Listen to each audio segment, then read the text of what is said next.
क्या करते आप अगर आपकी बहन के साथ इस तरीके की दरिंदगी हो जाती? वो लड़का जो कहता था कि तुम हमसे बात करो नहीं तो तुम्हें जिंदा जला देंगे, वो बेशर्म, निर्लज, नालायक और दोगला लड़का साले को जिंदा अगर सड़क पर नहीं जलाया सरकार, तो वो सरकार भी दोगली नीति वाली सरकार है। जी, हम बात कर रहे हैं झारखंड के उस दुमका की। हेमंत सोरेन नाम के वहाँ के मुख्यमंत्री जी हैं, जिन्हें सब लोग अच्छे तरीके से जानते हैं, लेकिन वो लोग सभी लोग इतने निर्लज, निष्ठुर, निर्लज, अब शब्द नहीं है कि हम क्या क्या बोले सोशल मीडिया पर आकर के। ऐसे लोग, बेशर्म लोग हैं जो कि अभी तक उसको फांसी नहीं दिलवाए हैं। फांसी की बात नहीं है साहब, वो लड़की मरते समय ये कहती है कि जिस तरीके से हम मर रहे हैं उस तरीके से उसको भी मार दिया जाए, उस तरीके से उसको भी इस तरीके की सजा मिलनी चाहिए।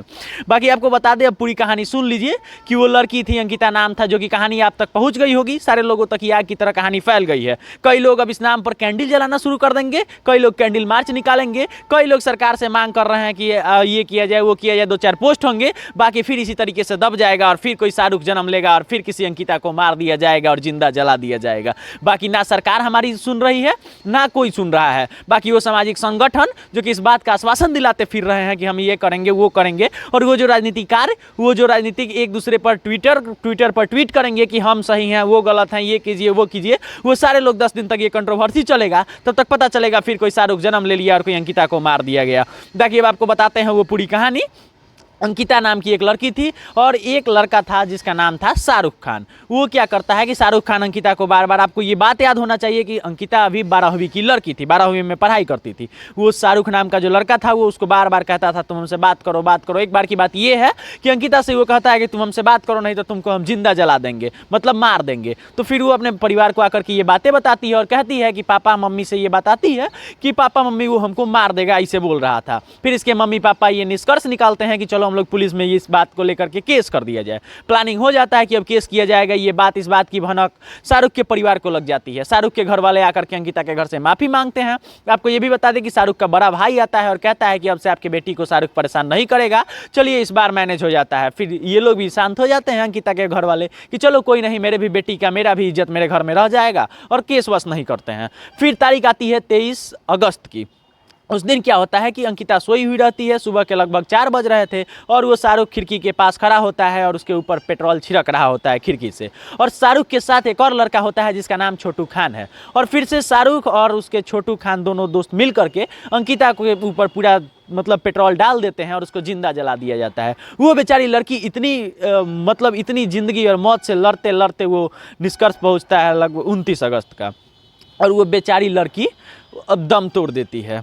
रांची के रिम्स अस्पताल में वो दम तोड़ देती है बेचारी, लेकिन दम तोड़ने से पहले 5 दिनों तक वो मीडिया से बात भी करती है। मीडिया को ये बताती है कि जिस तरीके से आज हम मर रहे हैं उस तरीके से उसको मार दिया जाए। आपको बता दी कि वहाँ के जो SDPO साहब हैं वो भी मुसलमान जाति से ही आते हैं, और उन पर यह आरोप लगा है कि वो भी उस शाहरुख का और छोटू को बचाने में लगे हुए हैं।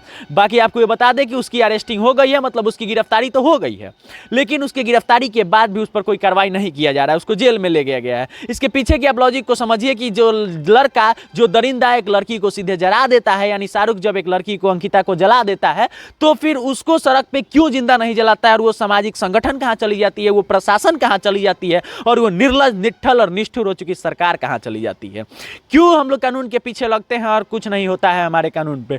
आपको याद होगा कि निर्भया कांड में भी कितने दिनों के बाद वो सजा दोषियों को सुनाया गया था, और ऐसे दोषियों को अगर इस तरीके से सजा सुनाया जाएगा तो हम कहते हैं कि फिर से कोई शाहरुख जन्म लेगा और किसी अंकिता बहन के साथ इस तरीके से होगा। बाकी वो बहनें जो वीडियो देख रही हैं उनसे भी ये आग्रह है कि आपको भी कोई इस तरीके से शाहरुख परेशान करे तो आप प्रशासन को जल्दी से पहुंचने में, प्रशासन के पास तक इस बात को पहुंचाने में देर ना कीजिए। कुछ नहीं हो तो हमें बताइए, हम ये कोशिश करेंगे कि प्रशासन तक इस बातों को पहुंचाया जाए। बाकी वो पेरेंट्स जो वीडियो देख रहे हैं उनसे भी हम ये कहना चाहते हैं कि अपने भी बेटियों को और छोटे बच्चों को ये समझाइए कि आपको भी कोई शाहरुख परेशान करे और ये कहे कि हमसे बात करो नहीं तो मार देंगे, तो ऐसे शाहरुख का जल्दी से जल्दी समाज से निष्कासित करना, समाज से भगाना, समाज से मारना जरूरी है। बाकी हम यही चाहेंगे कि निर्लज, निष्ठुर, बेशर्म और नालायक हो चुकी सरकार से, सो चुकी सरकार से, झारखंड सरकार से ये आग्रह है कि जल्दी से जल्दी वैसे दरिंदों को रोड पर जला दिया जाए। और उन सामाजिक संगठन को भी ये कहना चाहते हैं कि आप लोग मत जलाइए, कैंडल मार्च मत निकालिए, है हिम्मत तो पकड़िए वैसे शाहरुख को और मारिए और जिंदा जलाइए।